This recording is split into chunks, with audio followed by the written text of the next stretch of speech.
ఈ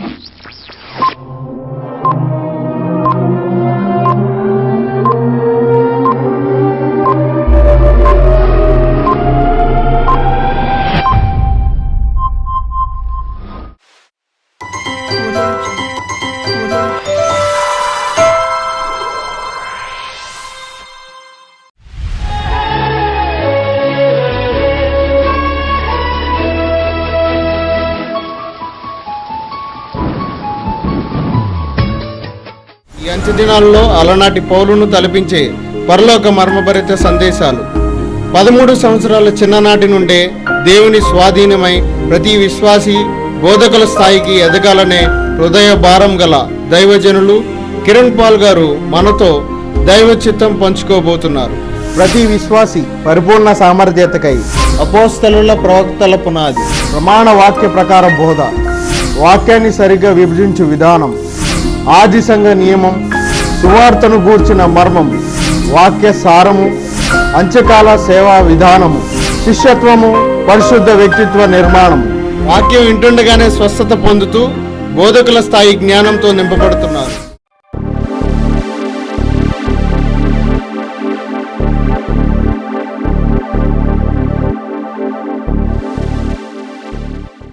క్రీస్తునందు నా సాటి దేవుని కుటుంబ ప్రజలారా, క్రీస్తు రక్తంలో కడగబడి మీరు ఆయన కుటుంబము, నేను ఆయన కుటుంబం, అందుకే సాటివారు అన్నాను.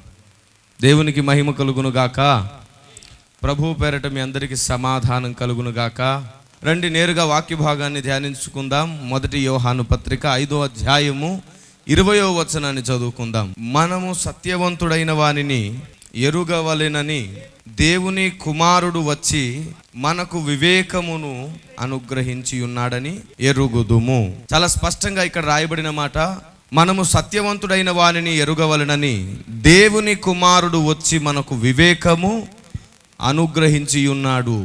ఆయన మనకు వివేకం ఇచ్చినదే సత్యవంతుని తెలుసుకోవడానికి. సత్యవంతుడెవరు అనేది మనం చాలా ప్రాముఖ్యంగా తెలుసుకోవాలి. అందుకనే ఈ భూమి మీద బలియాగం ఒకటి జరిగింది. కింది లైన్లో చూడండి, మనము దేవుని కుమారుడైన యేసు క్రీస్తునందున్న వారమై సత్యవంతుని యందున్నాము అని చెబుతూ ఒక మాట అన్నాడు. ఈరోజు అది చాలా ప్రాముఖ్యమైనది.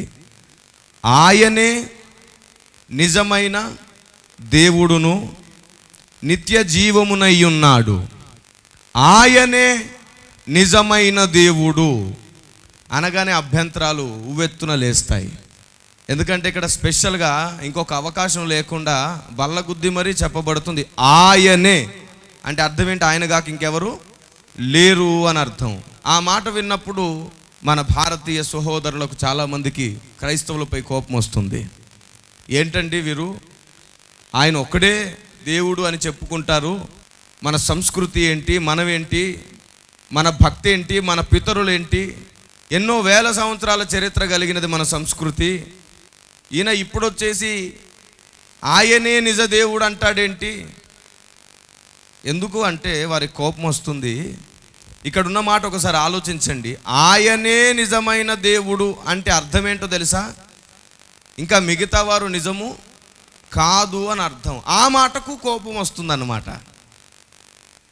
ఆ మాట కోపం వస్తుంది. అయితే ఈరోజు నేను కొన్ని విషయాలు, చాలా విశాలమైన హృదయం గలవారే మీరు వినాలని నేను కోరుకుంటున్నాను. కొన్ని విషయాలు నేను చాలా ఓపెన్గా చెప్పబోతున్నాను.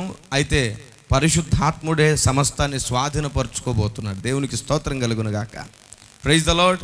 ఒకటి మాత్రం వాస్తవం, ఆయనే నిజమైన దేవుడు అని చెప్పగానే క్రీస్తుని ఎరగని ప్రజలు, మన మిత్రులు, స్నేహితులు, అన్నదమ్ములు, ఎందుకంటే చిన్నప్పుడు ఎప్పుడో ప్రతిజ్ఞ చేశాం, గుర్తే ఉంటుంది మీకు. భారతదేశం నా మాతృభూమి, భారతీయులందరూ నా సహోదరి సహోదరులు, నేను నా దేశమును ప్రేమించుచున్నాను. ఈ ప్రతిజ్ఞ మర్చిపోతుంటాం, చాలా ప్రమాదం. ఎప్పటికీ మనం ఈ ప్రతిజ్ఞ మర్చిపోకూడదు.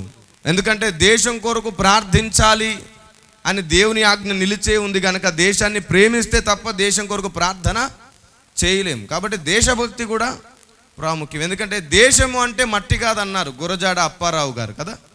దేశం అంటే మట్టి కాదోయ్, దేశం అంటే మనుషులోయ్ అని. ఈరోజు దేశాన్ని ప్రేమిస్తున్నాము అని చెప్పుకుంటూ మనుషులను హతమార్చేవారు అనేకులు దైవ సేవ జరిగిస్తున్నారని వారు ఊహించుకుంటున్నారు.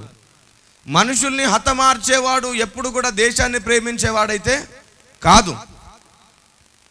దేవుని ప్రజలారా, ఈరోజు ఆయనే నిజ దేవుడు అని మనం ఎవరిని గూర్చి చెబుతున్నామో ఆయనను గూర్చి మనం ప్రకటిస్తున్నప్పుడు భారతదేశానికి క్రైస్తవుడు చెప్పేది మింగుడు పడదు, కొరకుడు పడదు. ఎందుకో తెలుసా? క్రైస్తవుడు మతం మార్పిడి చేసేవాడనే ముద్ర పడింది. క్రైస్తవుడు చెప్పేది కూడా మతం మార్చడానికే. మతం మతం మతం మతం మతం మార్పిడి. ఈరోజు నేను కొన్ని విషయాలు మీ ముందు పెట్టబోతున్నాను, మీరు ఆలోచించండి. మీకు అర్థమయ్యేటట్లు చెప్పాలనుకుంటున్నాను. మీరు కూడా పౌలు గారి వలె సువార్త చెప్పేవారు అవ్వాలని చెప్పాలనుకుంటున్నాను. కొంచెం దృష్టి నిలపండి. మతం మార్పిడి అంటున్నారు. నేను అడుగుతున్నాను, అసలు మతం అంటే ఏంటి? చెట్టు, కాయ, పుట్ట, నీరు, నిప్పు, గాలి, పంచభూతాలలోనిది ఏదైనా మతమా? కాదు కదా. మరి మతం అంటే ఏంటి? చిన్నలు, పెద్దలు, ఏమండి, మనుషులు, జంతువులు, పక్షులు, ఇవేవైనా మతమా? కాదు కదా. పోని గ్రంథాలు, పూజలు, వ్రతాలు, పునస్కారాలు, ఇవి మతమా? కాదు కదా. ఇవి భక్తి అంటారు. మరి మతం అంటే ఏంటి? దేవుడా? దేవునికి మతము, కులము, రంగు, తారతమ్య భేదాలు ఉంటాయా? ఉండవు. మరి మతం అంటే ఏంటండి? చాలామంది క్రైస్తవుడు మతం మార్పిడి చేస్తున్నాడని బాధపడుతుంటారు. వాళ్ళ బాధ వారి దృష్టికి న్యాయమైనదే. కానీ ఏది నిజమో ఏది అబద్ధమో పరిశీలించకుండా వారి ఉద్దేశాలు కలిగి ఉండడం మాత్రం భారతదేశానికే సిగ్గుచేటది, తప్పు.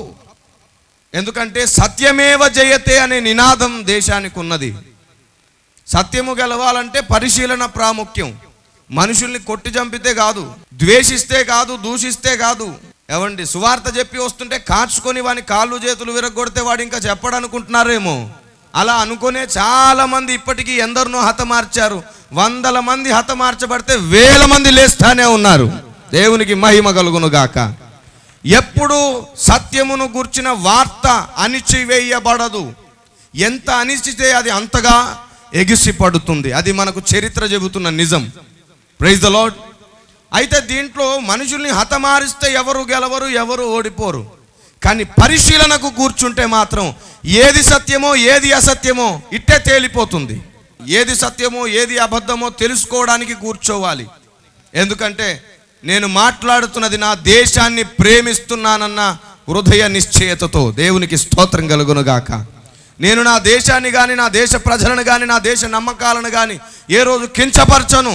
కానీ నా దేశానికి సత్యం చెప్పకుండా కూడా నేను ఏ రోజు మౌనంగా ఉండను. దేవునికి స్తోత్రం కలుగును గాక. ఏది మతం? మతం అంటే ఏమిటి? దేవుడా? దేవునికి మతం ఉండదు, కులం ఉండదు. మరి మేము దేవుణ్ణి చూపిస్తుంటే మతాన్ని మారుస్తున్న వారనే ముద్ర మా మీద వేయడం ఎంత న్యాయం అండి? ఏమైనా న్యాయమేనా అది?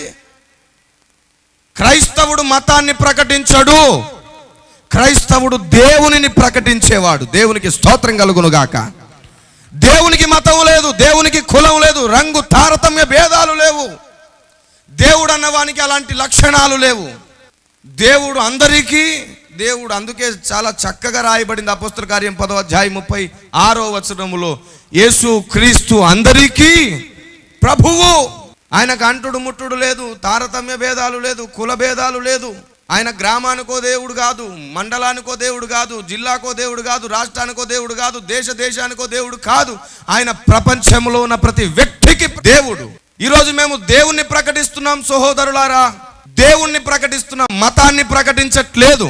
ఆ మాటకు వస్తే మీరు అనుకునే మతాన్ని మేము ప్రకటించట్లేదు. కానీ మతం అనే మాటకు అసలైన నిర్వచనాన్ని చూడాలనుకుంటే మాత్రం అందరి కనులు తెరుచుకుంటాయి. మతం అంటే ఏంటో తెలుసా? పెద్దలు చిన్నపిల్లల్ని గద్దిస్తుంటారు, ఒరేయ్ ఎంత చెప్పినా నీ మతం నీకేనేంట్రా అంటుంటారు. అంటే అర్థం ఏంటన్నమాట? ఎంత చెప్పినా నీ ఉద్దేశం నీకేనా, నీ ఆలోచన నీకేనా? అదండి మతం అంటే. మీరు అనుకునే మతం కనబడదు, వినబడదు, రంగు లేదు, రుచి లేదు, అసలు ఉందో లేదో తెలియదు. కానీ బ్రతుకున్న మనుషులు మాత్రం కొట్టుకొని చూస్తున్నారు, ద్వేషాలతో, భయంకరమైన విభేదాలతో. చూడండి, ఒకసారి ఆలోచించండి. మతాల కోసం మనుషులు చంపుకొని, మనుషులు పోట్లాడుకొని మనుషుల మధ్యలో దేశ ప్రేమనే పోగొట్టుకోవడం అవసరం అంటారా? క్రైస్తవుడు మత ప్రచారము చేస్తున్నాడు, మతం మారుస్తున్నాడు అనే పేరట క్రైస్తవులని హింసిస్తున్నారు, ద్వేషిస్తున్నారు, దూషిస్తున్నారు, గ్రామ బహిష్కరణ చేస్తున్నారు, కుల వెలివేత జరిగిస్తున్నారు. ఎందరో పెద్దలు వారిని ఒంటరిగా చేసి ఇబ్బందులు పెడుతున్నారు. నేను చెబుతున్నాను, ప్రభు ఎప్పుడో చెప్పారు, మీరు నన్ను వెంబడిస్తే, నా యందు విశ్వాసం ఉంచితే లోకంలో మీకు శ్రమ. ప్రభు చెప్పిందే నెరవేరుతుందని సంతోషిస్తామే కానీ మాకు ఇలా ఎందుకు కలిగిందని కృంగిపోయేవారం కాదు క్రైస్తవుడు. దేవునికి స్తోత్రం కలుగును గాక.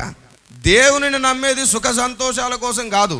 నేను అంటాను, అసలు ప్రభుని నమ్ముకుంటే సమస్యలు పోతాయి, అప్పులు పోతాయి, రోగాలు పోతాయి, ఇబ్బందులు పోతాయి అని చెబుతూ కొందరిని ఆకర్షిస్తూ స్వస్థతల వైపే తిప్పి వారికి కనీసం దైవ జ్ఞానం లేని మూర్ఖులుగా పరమానందయ్య శిష్యులుగా చేస్తున్నటువంటి వారందరినీ దేవుడు లెక్క అడుగుతాడు, ఖచ్చితంగా అడుగుతాడు. వారు ఎంత నీతిమంతులైనా, ఎంత మంచివారైనా, ఎంత గొప్పవారైనా, ఎంత సౌమ్యులైనా ఈ విషయంలో లెక్క అడుగుతాడు దేవుడు. ఈ మాట నేను అన్నట్ల బైబిల్ చెప్తుంది, ఖచ్చితంగా లెక్క అడుగుతాడు. డైరెక్ట్గా రాయబడింది, నా యందు విశ్వాసం ఉంచితే మీకు శ్రమ కలుగును అన్నాడు. లోకంలో సుఖ సంతోషాల కోసం దేవుని దగ్గరకు వస్తున్నారా? అప్పులు, సమస్యలు, అనారోగ్యాలు పోవడానికి దేవుని దగ్గరకు వస్తున్నారా? అయితే మోసపోయారు. అది ప్రాస్పరీ గాస్పెల్, అది సత్య సువార్త కాదు. బాప్తిజం ఇచ్చేటప్పుడు అంటుంటారు, ఎన్ని సమస్యలు వచ్చినా, ఎన్ని ఇబ్బందులు వచ్చినా సరే ఆయన కోసం నిలబడతావా అనేమో అక్కడ అడుగుతారు. ఇక్కడికి వచ్చేసరికి ఏమో, రండి, నీకు ఉద్యోగం లేదా, రండి, నీకు గర్భఫలం లేదా, రండి, నీకు అనారోగ్యమా, రండి రండి అని చెప్పి వాళ్ళ ద్వారా దేవుడు వాళ్ళకే జరిగించుకోవాలనుకున్న చాలా వాటి విషయంలో వారి సామర్థ్యత వారికి గుర్తు చేసేవాడు వారిని సోమరులు చేస్తున్నాడు. ఏమండి, ఈ మాట నేను అనలేదు. ప్రకటన గ్రంథము 2వ అధ్యాయము 19వ మాట చదువుకుందాం. నీ క్రియలను, నీ ప్రేమను, నీ విశ్వాసమును, నీ పరిచర్యను, నీ సహనమును నేను ఎరుగుదును. నీ మొదటి క్రియల కన్నా నీ కడపటి క్రియలు మరి ఎక్కువైనవని ఎరుగుదును. అంటే మొదటి కంటే ఇప్పుడు మంచి పరిచర్య చేస్తున్నావు, చాలా ఎదిగావు, నువ్వు డెవలప్ అయ్యావు, బాగుంది, నేను ఎరుగుదును అని చెప్పి 20వ వచనంలో ఏమన్నాడు చూడండి. అయినను నీ మీద తప్పు ఒకటి నేను మోపవలసి ఉన్నది, ఏమనగా తాను ప్రవక్తని అని చెప్పుకొనుచున్న యజబేలను స్త్రీని నీ ఉండనిచ్చుచున్నావు. యజబేల్ అనే స్త్రీని ఉండనివ్వడం ఏంటండి? ఎప్పుడో ఏలియా కాలంలో యోహు రాజు పట్టాభిషిక్తుడైనప్పుడు గుర్రాల కాళ్ళ గిట్టల కింద నుజ్జు అయిపోయింది ఆవిడ. మరలాగా నూతన నిబంధన కాలంలో నజరుడైన యేసు పలుకుతున్న మాటలు. యజబేలు అప్పుడు ఉండడం ఏంటంటే, శరీరంతో యజబేలు చనిపోయింది, కానీ యజబేలులో ఉన్న దురాత్మ ఇంకా సంఘములలో పొరపాటు బోధలు జరిగిస్తూ, తప్పుడు బోధలు వేరు, పొరపాటు బోధలు వేరండి, రెండింటిని ఒకే కట్టాన కట్టకూడదు. నీతిమంతులైన వారు, పరిశుద్ధులైన వారు, గొప్పవారు కొన్నిసార్లు పొరపాటుగా బోధ చేస్తారు. వారు తప్పుడు బోధలు ఏమి చేయరు, నీతిమంతులే. వారు ఎంతో చేయాలనుకుంటారు, కానీ వారి వల్ల ఎలాంటి యూజ్ ఉండదని బైబిల్ చెప్పింది. 11వ కీర్తన 3వ మాటలో చాలా స్పష్టంగా, పునాదులు పాడైపోగా నీతిమంతులు ఏం చేయగలరు? ఉన్నారు, వాళ్ళు ఎంత చేసినా సరే నిలవవు. కారణం ఏంటంటే ఇసుక మీద కట్టబడుతుంది ఆ ఇల్లు. దేవుని ఇల్లు బండపైన, పునాది పైన. ఎఫెసీ 2:20 ప్రకారం అపోస్తలులు, ప్రవక్తలు వేసిన పునాది అనగా బోధ పైన కట్టబడాలి. కానీ ఇసుక పైన, మెరకల్స్ పైన. దేవుడు కాకపోతే ఎవరు చేస్తారండి అద్భుతాలు? ఆయన సజీవుడు, ఆయన కాకపోతే ఎవరు మాట్లాడతారు చెప్పండి? ఓ చెట్టో రాయో పుట్టో చేస్తుంది అద్భుతాలు? చేయదు, దేవుడే చేస్తాడు.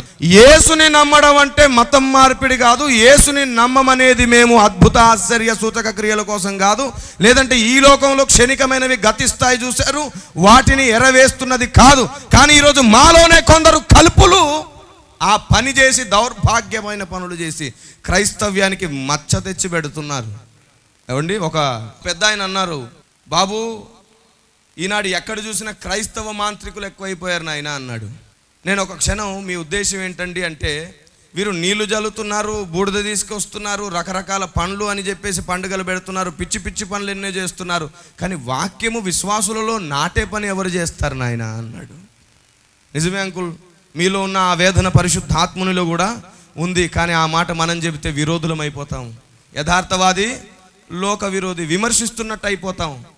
కానీ దేవుని పక్షాన నిలబడేవాడు మనుషులకు నచ్చింది చేసి దేవునికి దూరం అవడం కంటే దేవునికి నచ్చింది చేసి మనుషులకు దూరం అవడమే మంచిది. ఒకరోజు మనుషుల దగ్గరకు వస్తారు, కానీ దేవుణ్ణి పోగొట్టుకుంటే ఇంకా మన జీవితం సౌలుకు పట్టిన గతి పడుతుంది. దేవుని ప్రజ, ప్రేమ అభిమానాల ముసుగులో మనం ఎన్నోసార్లు మన ఎదుటివాడు ఒక పొరపాటు బోధ చేస్తున్నా సరే మరలా వెళ్ళి పర్సనల్గా కలవం. బ్రదర్, ఇది కొంచెం పొరపాటుగా అనిపించింది, ఇదిగో ఆధారాలను చూపించుకోం. ఎందుకంటే యూదాపత్రిక 3వ మాటలో చెప్పబడిన దేవుని ఆజ్ఞ కాలదన్నిన సంఘం ఈరోజు నిలుచుంది.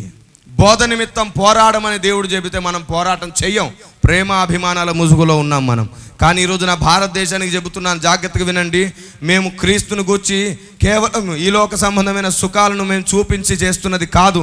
మాలో కొందరు కలుపులు ఉన్నారు. అయితే ప్రతి చోట, ప్రతి మతంలో, ప్రతి తెగలో కూడా కలుపులు ఉన్నారు. కొందరు కలుపులు ఉన్నంత మాత్రాన అందరూ కలుపులని మీరు చూడడం అది న్యాయం కాదు. కొందరు ఉన్నారు వాక్యానికి విరుద్ధంగా మనుషులను ఆకర్షించాలని, దాని ద్వారా దేవుని సేవ జరుగుతుంది అనుకుంటున్నారు. నేను ఒక మాట చెప్పనా, ఈ అంచె దినాల్లో సువార్త ఆపడం అనే ప్రక్రియ చాలా వరకు తగ్గిపోతుంది, సువార్త విరివిగా జరుగుతుంది. అప్పుడు ఏం జరుగుతుందో తెలుసా? సాతాను సువార్తను ఆపే పనిని విరమించుకుంటాడు. అయితే మనం అనుకుంటాం మన ప్రార్థనల ద్వారా వాడు బంధింపబడ్డాడని. 2000 సంవత్సరాలుగా జరగలేదు ఆ పని. మీకు విషయం చెప్పనా, మనం ప్రార్థిస్తే బంధింపబడే సాతానులు వేరు, మనం ఎంత ప్రార్థించినా బంధింపబడకుండా ఉండే సాతానులు వేరు. తెలుసా మీకు కదా? మీరు నా పేరిట ఏది బంధించబడితే అది బంధిస్తానన్నాడు, ఏది విప్పితే అది. ఇప్పుడు ఏది బంధిస్తే అది బంధిస్తానన్నప్పుడు ఎన్నో దురాత్మలను మన పితరులు, మన పెద్దలు, మన తల్లిదండ్రులు, మనకు పైగా ఉన్న నాయకులు ఎందరో ప్రార్థించి బంధించారు. అవునా కాదా? మరి ఇంకా దురాత్మలు తిరుగుతూనే ఉన్నాయా? ఉన్నాయి, ఇంకా బంధిస్తూనే ఉన్నారు. అయితే ప్రతి వ్యక్తి శరీరములోనికి దూరి దయ్యం పడుతుంది అంటారు, చూశారు? అలా దూరే దురాత్మలు వేరు, సంఘములో దూరే దురాత్మలు వేరు. ఒక వ్యక్తిలో దూరే దురాత్మను బంధించగలవు, కానీ సంఘంలో దూరే దురాత్మను బంధించడం నీ నోటి మాటతో సాధ్యపడదు. అది వాక్యానికే సాధ్యం, వాక్యానికి మాత్రమే సాధ్యం. ఆమేన్. అలాంటి వాక్యం నీ చేతిలో లేనప్పుడు సంఘంలో ఉన్న ఆ యజబేల్ అనే దురాత్మను నీ ఉండనిచ్చుచున్నావని దేవుడు నింద మోపుతాడు. ఇప్పుడు ఎందుకు అన్నాడు ఆ మాట? అర్థమైందా? శరీరంలో ఉన్న దురాత్మను, మనసులో ఉన్న దురాత్మను తొలగించుకొని మంచి పరిశుద్ధ వ్యక్తిత్వం నీకుంది, ప్రేమ, క్రియలు, పరిచర్య అన్నీ నేను ఎరుగుదును అన్నాడు. కానీ సంఘమునకు పట్టిన దురాత్మ ఒకటి ఉంది, అది బోధలు చెరుపుతుంది. దాన్ని మనం వెళ్ళగొట్టాం. అందుకని నా భారతదేశ నా ప్రియమిత్రులకు ఈరోజు నేను మీకు ఇవ్వబోయే సందేశం మీకు నిజ దేవుడెవరో అర్థమయ్యేటట్లు చేస్తుంది. దేవునికి మహిమ కలుగును గాక. ఒకటి మాత్రం వాస్తవం, నేను సందేశాన్ని ప్రారంభించే ముందు చెప్తున్నాను, తొందరపడి ఎవరు కూడా యేసే నిజ దేవుడని నమ్మకండి. ఏ క్రైస్తవుడు బలవంతంగా ఎవరిని మార్చలేడు. మీరు ఆయన శరీరము రక్తము తిని త్రాగేవారు కాబట్టి బైబిల్ చెప్తుంది, నా శరీరం తిని నా రక్తం త్రాగువారు నిత్య జీవం గలవారు అన్న మాట ప్రకారంగానే ఇంకో మాట అదే విధంగా ఉంది, నా శరీరం తిని నా రక్తం త్రాగువారు నేను వచ్చు పర్యాంతము నా మరణ పునరుద్ధానములను ప్రచురించాలి. నా మరణ పునరుద్ధానమును ప్రచురించాలి అంటే అర్థం ఏంటి? సువార్త చెయ్యాలి. నేను ఒక మాట చెప్తున్నాను, ఆయన శరీర రక్తం తిన్నావు కదా, ఈ నెలలో లేదంటే ఈ వారంలో కనీసం ఒక ఇద్దరికైనా సువార్త చెప్పావా? పక్కవారు చూస్తున్నారని తలాడించకు, జాగ్రత్త. ఆయన చూసే దేవుడు. చెబితే కూడా ఏం చెప్పుంటావు తెలుసా? దేవుని దగ్గరికి రా, నీకు నెమ్మది కలుగుతుంది, సమాధానం కలుగుతుందని చెప్పుంటావు. అది నీ సాక్ష్యం చెప్పుంటావు, నీ అనుభూతి చెప్పుంటావు. కానీ ఆయనను గూర్చి చెప్పడం సువార్త. ఆయన చేసిన క్రియలు చెప్పినంత మాత్రాన అది సువార్త కాదు. ఆయన చేసిన అద్భుతాలు చెప్పినంత మాత్రాన సువార్త అయిపోదు. ఆయనను గూర్చి ప్రకటించాలి, అప్పుడు ఆయన సంతోషిస్తాడు. ఇర్మియా 9:24లో చాలా స్పష్టంగా రాయబడింది, అతిశయించువాడు దేనిని బట్టి అతిశయించవలననగా భూమి మీద కృప చూపుచు నీతి న్యాయములు జరిగించుచున్న యెహోవాను నేనే అని గ్రహించి నన్ను పరిశీలనగా తెలుసుకొనుటను బట్టియే అతిశయింపవలెను, అట్టి వాటిలో ఆనందించువాడనని యెహోవా సెలవిస్తున్నాడు. ఆయనను గురించి పరిశీలనగా తెలుసుకుంటే దేవుడు సంతోషిస్తాడు. ఈరోజు మనం ఈ విషయాన్ని తెలుసుకుందాం, సువార్త ప్రకటిద్దాం. భారతదేశ మన ప్రియ మిత్రులను ఎవరిని మనము నరకానికి వెళ్ళనివ్వకూడదు. అయితే సాధ్యమైనంత వరకు ప్రయాసపడదాం. ఒకటి మాత్రం నిజం, అందరూ రక్షింపబడరు. అందరూ రక్షింపబడాలని దేవునికి కూడా కోరికే. 1 తిమోతి పత్రిక 2వ అధ్యాయము 4వ వచనంలో మనుషులందరూ రక్షణ పొంది సత్యమును గూర్చిన అనుభవ జ్ఞానం గలవారై ఉండవలనని దేవుడు నిశ్చయించుచున్నాడని ఉంది. అందరూ రక్షింపబడాలని కోరుకున్న వాడే కొందరు ఉగ్రత కొరకు పుట్టారని కూడా చెప్పాడు. కాబట్టి అందరూ రక్షింపబడడం కుదరదు. మన దేశంలో అందరూ రక్షింపబడరు. అసలు ఒక మాట చెప్పనా, సంఘంలో కూడా చాలామంది రక్షింపబడరు. బుద్ధి లేని కన్యకలుగా విడువబడేవారు కూడా ఎందరో. అందుకే మన రక్షణను భయముతో వణుకుతో కొనసాగించుకోమన్నాడు. ఒకసారి వస్తే అది శాశ్వతంగా ఉండిపోదు, నువ్వు కాపాడుకుంటేనే ఉంటుంది, లేదంటే అది నిన్ను విడిచిపోతుంది. అందుకే పౌలు గారు అంటారు, పొందనై ఉన్న వాగ్దానం పొందకుండా మీలో తప్పిపోతారేమోనని నాకు ప్రసవ వేదన. కాబట్టి దేవుని ప్రజలారా, ఈరోజు భారతదేశానికి సువార్త చెప్పే బాధ్యత మన మీద ఉంది. వినండి, తొందరపడి ఎవరు యేసే దేవుడని నమ్మకండి. క్రైస్తవులు అందరి పక్షాన ఈ చిన్నవాడు ప్రకటన చేస్తున్నాడు. ఎవరు తొందరపడి నమ్మొద్దు, తొందరపడి నమ్మవద్దు, తొందరపడి వెళ్ళి పోనావద్దు. నిజానిజాలు తెలుసుకో. నీకో మాట చెప్పనా, మీరందరూ యేసుని నమ్మకపోతే మాకే మంచిది. నా ప్రభు ఈ భూమి మీద నుండి ఆరోహణమే వెళ్తూ వెళ్తూ ఒక మాట అన్నారు, నేను వెళ్ళి మీకు స్థలము సిద్ధపరుస్తానన్నారు. ఇప్పుడు పరలోకంలో ఒక 100 ఎకరాలు ఉన్నాయనుకోండి, ఉదాహరణ ఊరికే 100 ఎకరాలు ఉన్నాయనుకోండి, 100 మంది రక్షింపబడ్డారు అనుకోండి. ఒక్కొక్కరికి ఎన్ని వస్తాయి? 1.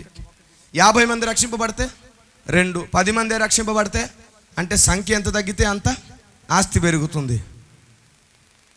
నేను చెప్తున్నాను, వస్తారా ఉన్నది పంచుకుంటాం, లేదంటే మేమే ఉంచుకుంటాం. Praise the lord.